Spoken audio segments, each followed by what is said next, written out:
A high-powered lawyer becomes entangled in office politics, a stalker, and a gorgeous security professional from Quebec. In At the Ready, book 3 of the Global Security Unlimited series. And today we're lucky enough to get to chat with author Sharon Michalove in Blackbird Writers Presents Author Interviews. I'm Sharon Lynn, and welcome, Sharon. Thank you very much for having me. I appreciate it. I do want to correct one thing at the beginning. J.L. Martin actually is from Vancouver, but he is French Canadian. Okay. Because people are always asking,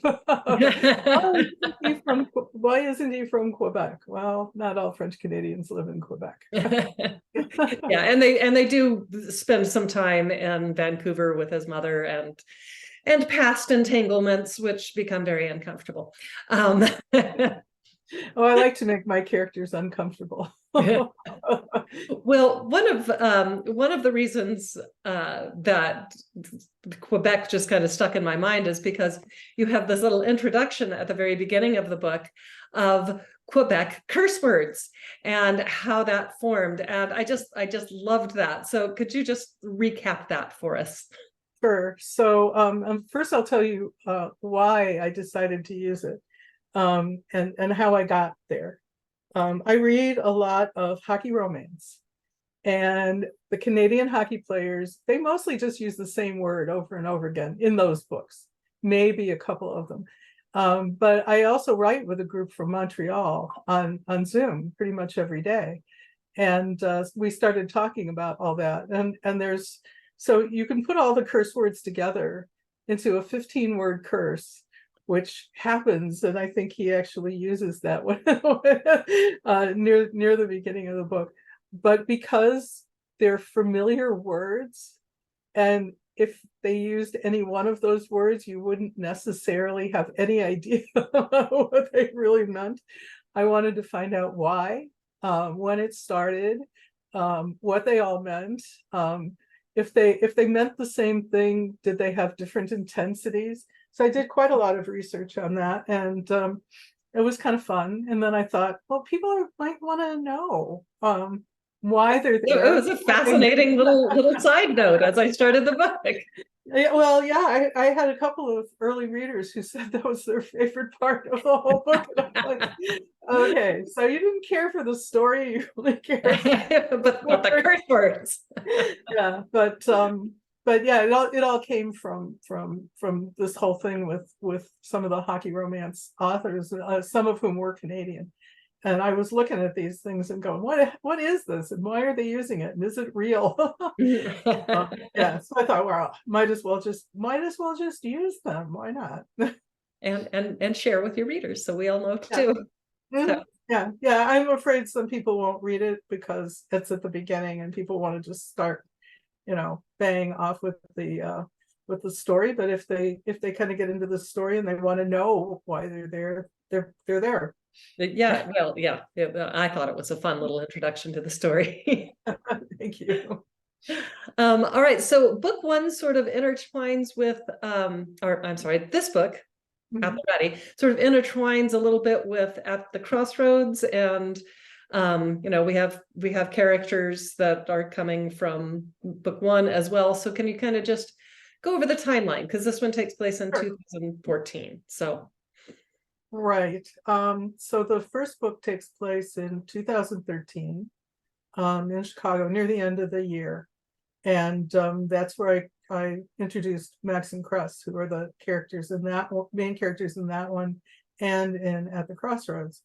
And so I had this story, and I had these 2 subplots, and I couldn't get the subplots to work together. So I thought, okay, one of them has to come out. So I took out Max's big subplot and added him into Cress's big subplot. And Micki is Cress's best friend, and JL is not only Max's colleague but also his best friend. So they're there from the very beginning. And one of the things that happened when I wrote that book was people were like, "Oh, I really liked Cress, and I really liked Micki, and I really liked JL." And I'm like, okay. And I had unfortunately made a few decisions about them that I had to keep. The one with her was that she was a lawyer, and I don't know very much about how law firms work. Didn't make any difference at that particular point. Right. So then when I went to write the second book, it was supposed to have the subplot from the first book. And it's kind of sort of in there, but it's not in there. If you know, so it's brought up. It has to do with cyber sabotage in their company. But so that they were supposed to be going to Europe, because I had them going to Europe at the end of the first book. And then I was trying to figure out how he can be investigating cyber sabotage in Chicago when he's in Paris. Not going to work. I have it coming up then, but I don't have them being able to do much about it. There's a couple of meetings and things like that, but things are going on back in the office. So I got that one done, and then I thought, okay, now I need to do the cyber sabotage. Did that happen? No, because everybody wanted Micki and JL's book. And when I sent it to the second one to one of my early readers, she goes, "I thought this was going to be about Micki and JL," and then I had completely reset before I could start reading. And I'm like, well, okay, we will do that. Okay. It sounds like, yeah, you needed to do this one. Yeah. So the first book, I had set up the whole situation with Sam. You know, she finds him in the condo, and she throws him out because he's having sex on the couch with somebody Because he's a dirty rat. Let's just he's say a dirty rat. Yeah. So it turned out that had to be the plot. But then I also wanted, you know, I don't write straight romance, so I had to have something else that was going on. And in the first book, the whole thing has to do with Cress being accused of plagiarism, and this woman is stalking her, and all these things. I thought, I can't have this just be about a stalker. I'm sorry, I can't have, you know, 2 out of 3 books about that, and the middle one is a terrorist that's trying to kill Max. So, you know, it's like, nah, too much the same. So I thought, well, you know, she needs to have this complication with her job. So I came up with this whole scenario for that, and why she wasn't going to make partner. And my critique group said, this is not working. This is just not working. And then my early reader read it. She goes, no, can't do that. Why would she be sabotaging herself over what she was going to do, which was to get this very conservative law firm to start pushing for them to start doing pro bono cases. And the firm is against this. But she knows that. There's no reason for her to have that. So I went into this whole other thing of having her have a competitor in the office who also wants the job, and the office politics that goes on, and the whole thing with the no, now I can't even remember what I called it. This whole insider trading thing. So I fortunately I know a writer who's also a lawyer. I know a bunch of writers that are lawyers, and she was able to look over the law stuff and tell me whether or not it was plausible that the law firm would work like that. Because all I knew of law firms was what you see on TV, which John Grisham, for me, that's everything I know about lawyers is from John Grisham. Right, yeah. So anyway, that was not going to work very well. So I got all that to work, and that's how Hayden was developed. And I kind of like him because he's such a jerk. He's fun to hate. He really is. Yeah, and Sam is such a jerk in another way, but you find out some twists about Sam that might have been a little more unexpected. That was a good twist. That was a surprise. Yeah, well, because I've got him written as a buffoon. I mean, you know, but just because people act a certain way. Oh yeah. The kid from Lake Forest who's trying to pretend he's a country artist from the South. Yeah, there's all kinds of interesting stuff in that, and also kind of, you know, who's involved in the law firm with all the different things. But the hardest part was I'd already written all the Paris stuff, right? Because I wrote all the Paris stuff in the second book. So I'm like, okay, how do I do this? Because I have to have Paris scenes because they're. So I had to come up with new scenes, or in the case of when the terrorists break into the dinner, because I had to have that again. Yeah, I had to have it such from a a different thrilling scene. yeah, I had to have it from a different POV. But it also meant that I had to make sure I had enough in the book about the other books, so that if you read it as a standalone, which you can, you could do that and you wouldn't feel lost. Right. But on the other hand, I didn't want so much in there that people who'd read the other two books are going to be going, "Oh my God, why am I reading this?" Do we have to see this again? Yeah. So So no, I thought it was it was perfect. It was thrilling and exciting, and yeah, it was masterfully done. thank you. Thank you. I spend a lot of time after I've written my first draft, which I hate writing first drafts. I'm a terrible first draft writer, because I don't put enough of anything in, right? Except for the dialogue. I'm really good at dialogue. I can write the entire book in dialogue. So then I'm putting in more description, and I'm putting in all the emotion, because I'm not a real emotional person. So the one scene, and this isn't giving anything away really, where Sam throws a grenade into her parents' house and sets the couch on fire, and the house starts to go up in flames. My early reader read it and she goes, "Why isn't anybody really upset at the end?" So it had been a 1,500 word scene, became an entire chapter.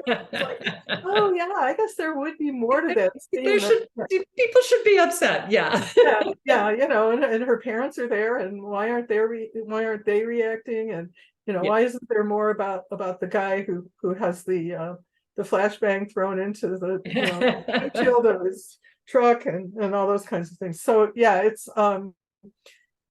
that's always the hardest thing for me, because But I kind of know what's happening, but I don't write it down. yeah, I get that, because I'm very much a plotter, because I want every angle of the mystery to come together at the end.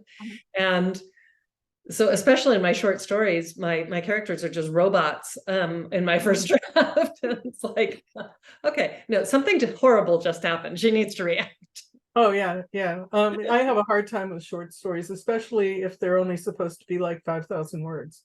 Yeah. So I wrote one. I actually wrote one that was published in 2019, and they couldn't be more than 1,800 words. These short stories, yeah, right? that's tough. And I'd never written a short story, but at that time I'd never finished a novel either, and it was okay. But I just recently rewrote it, and it's almost 9,000 words, and I put it out as a free nice. as a free kind of newsletter magnet thing. It's very different. It's all about this young writer who's just had her first book out, who ends up meeting this writer who's 100 years old and being celebrated for her career, and how that changes her life, and things like that. So not the usual sort of thing that I write, but it was part of a volume where everybody had to write about somebody meeting this woman. Oh, that's a neat prompt. Yeah. So and the book's still out, and it's okay. I changed the title a little bit, and but now it's a dual point of view from each of the two characters, and I was very proud of the way I ended it. So anyway, yeah, no, I work hard at my endings, because I want to kind of bring things around full circle at the end, and sometimes I even want to use the title at some point, because the titles are supposed to mean something. Right, exactly. I like titles to mean something. So and unfortunately, when I wrote my first book, and I liked the idea that it was called At First Sight, and then I got the idea that all those books in that series should start with at. which is maybe not yourself into a corner with those things. Yeah, well, I just contracted to write a 15,000 word novella, and it's about protectors, and unfortunately it has the title Code Silver, at least that's my title, and it is in that series, and there's no ad in it. Maybe a subtitle. Yeah, well, so and yeah, well, it'll say that it's in the GSU series, so that's all right. But because Code Silver is an important concept in that book, that's why that became the title. Because when I originally proposed it somewhere else. I wasn't expecting it to be part of my series. I was expecting that if it got accepted, it would be part of somebody else's series. Oh, that makes sense. And then it wouldn't have mattered. But I constructed it in a way that if it didn't get accepted, I could easily pivot. Well, a code silver is a cool name, so it might Yeah. not, but at least it sounds cool. Oh yeah. Well, actually, the meaning is that there's an armed threat. It's frequently used in hospitals. So Oh, yeah. wow. Yeah, I was looking So much for, intrigue. yeah. So yeah, anyway, that's how that kind of goes. Well, I kind of wanted to go back to Sam because he is such a loser and she is obviously way too good for him. And there's a point at which she explains why she dated him, and it sort of boils down to that he didn't mind that she had this high-powered career. So what other sacrifices did Micki make, settling being this one, did Micki make when deciding that the career came first? I think it damaged her relationship with her parents to a certain extent, because her parents were, real social activists. They had always hoped that she would use her law degree for social activism, and there she is in this, buttoned up, incredibly conservative downtown Chicago law firm. Yeah. And she seems to be more focused on making it there than in doing any particular good for the world, because they're not the kind of law firm where that's what they're interested in. They're interested in the bottom line. They're interested in having very prestigious clients. And also it means that she's given up a certain piece of herself, Right. because she actually is more committed to all those social justice ideas. And her idea when she started was, well, once I make it into a law firm like this, I'll have it made, and then I can push my own agenda for the people I want to represent and all that. And what she discovers is that once you've made that commitment, you can't really refocus the firm. And any firm that, even though they've got lots of women associates, has only had one woman partner in their whole 100-year history, should tell you something. Yeah, there should be a little warning bell going off. Yeah. So I think that's part of it. She's also really sacrificed a lot of her personal life. And the other thing about Sam is, he's there, but he's not always there. And he's kind of like, but he's also really tried to isolate her from other people. Her friends can't stand him. And when he has to be around her friends, and the first time you see him is in the first scene in the first book, because she goes out to dinner at at a fancy restaurant in Chicago, and her friends are there, and he's one of the people that's at the table, and he is an obnoxious jerk from the get-go. And Cress can't stand him. And she doesn't, she has to go out to dinner with Micki and Sam later, and he's like, he wants everything his way. So when he doesn't have an apartment anymore, does he look for some other place to live? No, he moves in with Micki. But he's away a lot, and he's in his studio a lot. And if she has to work late, she has to work late, and she doesn't realize he doesn't care, because he's conducting affairs with other women anyhow. But it's I don't know if he gets anyone. He's so obnoxious. Yeah, he is. But she's working 80 hours a week, so not seeing that much of him. But then, and her friends are constantly pushing her to get rid of him, and she just brushes things off, and does it hurt deep inside when he makes all these terrible lawyer jokes and calls her fat and things like that? Sure, it does. But in the end, she just says, "Oh, that's just the way he is," and I just ignore it. So she actually does give up a lot to have that relationship. And then, and the last straw is when he destroys her new couch. I mean, the couch is not destroyed, but the fact that she's had it for a week and she had to wait a year for it to get delivered from Italy, and she had to special order it, and all these kinds of things, and there he is having sex on this on this couch. And if you read the first book, you get to see the scene, not so much the scene where he hits her, but the scene afterwards where all her friends come, and she's got one of her friends agreeing that he's going to get a couple guys with a truck, and they're gonna take out the couch because she can't stand to see it. Yeah. But she also doesn't want to go to the hospital. She doesn't want to report anything, and it's because she's a lawyer in a big prestigious law firm. Yeah. And and you just don't want. But we always think, why don't women do this? Why don't they report that they were battered? Why don't they leave the guy? Why don't they do all these things? And that, I think for working women of a certain class, that's why. Yeah. It's much that it's an embarrassment that they've let this go on as it is anything else. I mean, it's not a Well, and then also that controlling, isolating behavior on their part. Yeah, it's right. Yeah. So so there's it's a very complicated relationship, and I do have some readers who say, well, I just don't understand what she saw in him and why she stays with him. And I'm like, she explains it in the book. Yeah, she does. Explain it in the book.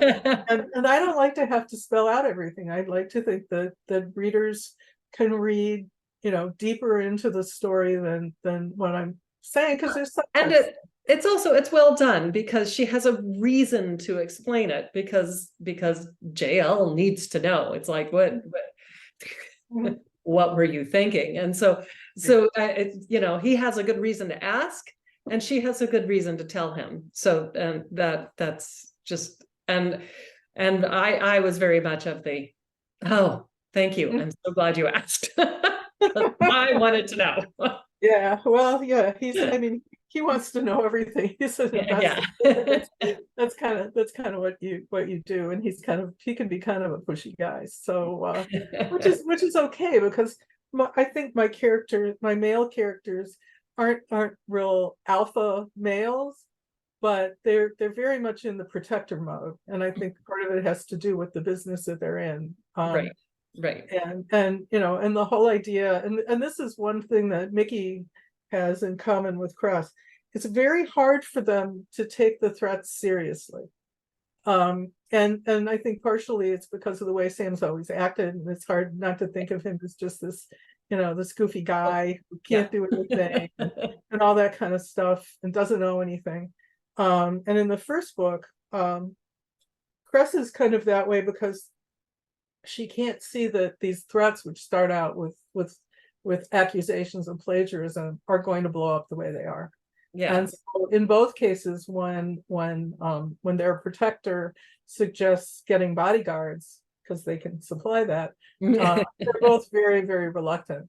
And in the first book, Micki's really pushing Cress to agree. The outside turned. Yeah, right. It's really easy to see the threat to somebody else, and it's not so easy to see the threat to yourself. And I think that's part of it. And so it's kind of it's kind of interesting. It was kind of interesting for me. And then I always push myself to do things I know nothing about. So I knew nothing about karaoke. I've never done karaoke. I found this place in Chicago, which doesn't exist anymore. And there were lots of descriptions, there were pictures. There was actually a video of former Blackhawks coach Joel Quenville singing karaoke there. He sang Sweet Caroline. You couldn't hear him very well because everybody in the audience was singing. Cheery. Yeah, and I mean they would just pack in, and they didn't start karaoke until midnight. Oh wow. Sunday nights, yeah, midnight on Sunday nights is when it would start. So I would never see those. I would never be in that bar. Yeah, no, I wouldn't either, and I'm not a karaoke person, so it was kind of fun to do that, because that wasn't something that was a big deal for Max and Cress. They're more the let's go out to another fancy restaurant kind of place, and this had tater tot poutine and all kinds of weird stuff, because food is always a big deal in my books. I can't stop writing about it. Well, what is next for Global Security Unlimited? Okay, so one is this Code Silver book, which I have to have done by I think the end of May next year, and it'll come out in the fall. Okay, And it's part of a collection because it's an anthology. I've started working with a group called the New Romance Cafe, and by the time I'm done with what I'm signed up for and what I've already sent and is being published, I'll have 8 things out with them over the next year, which is kind of cool. Yeah, and the next story in the series, believe it or not, is finally going to be the subplot. Yeah, it's only taken me 4 books to get to the cybersecurity, but the book focuses on Jarvis Howard. And if you don't know where Jarvis Howard comes from, they're two Tony Stark.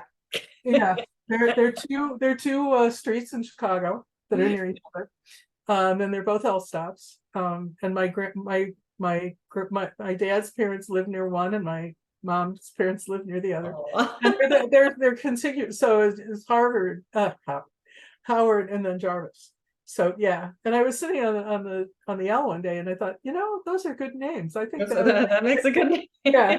So it's about Jarvis and Elizabeth Talbot, and they do show up in At the Ready, so you know who they are, and it's an enemies to lovers theme, and but also it's second chance, because usually if it's not because that they became that way through work or because they were neighbors who didn't get along or anything like that. They were in graduate school together doing computer stuff. So and he's kind of Max's second in command on the cybersecurity side of the company.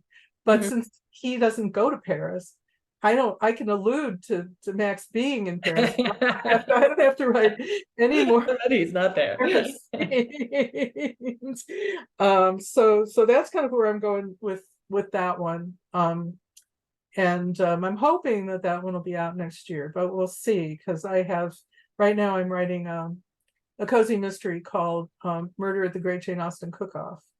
Awesome. And, great name. Yes, I'm hoping, I'm self-published, but I'm hoping that one might be marketable enough that I might actually be able to get a publisher for that one, because handling so many indie books is it's tiring.